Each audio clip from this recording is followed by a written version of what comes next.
ফেলে আমরা এই ফিজিক্যাল ক্লিয়ার করেছি। আমাদের হক, আমাদের দাবি, আমাদের চাকরি চাই চাই, চাকরি না হলে আমরা আন্দোলন চলবে, চলছে, ছাড়বো না, ছাড়বো না, চাকরি চাই চাই, জবাব চাই, জবাব চাই, আমাদের জবাব দিতে হবে।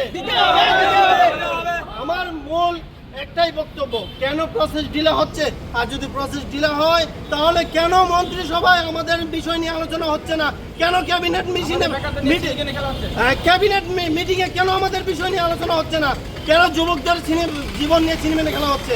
এটার প্রশ্ন আমার রয়েছে আপনাদের কাছে।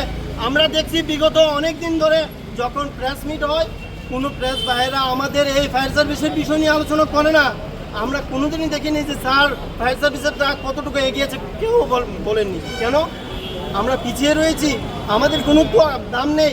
মানে আমরা এত মাথার ঘাম পায়ে ফেলে আজকে পরিশ্রম করে এইখানে এসে দাঁড়াতে হচ্ছে। এটাই কি ত্রিপুরা?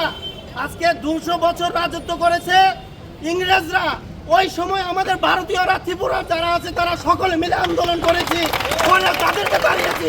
আজকে দেখা যাচ্ছে রাজপথে এসে আমরা দাঁড়াতে হচ্ছে সরকারের কাছে চাকরির জন্য।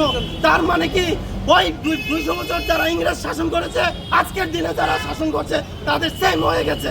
এটা আমরা চাই না, যাবো না, যাবো না। আমাদের আন্দোলন চলছে, চলবে না।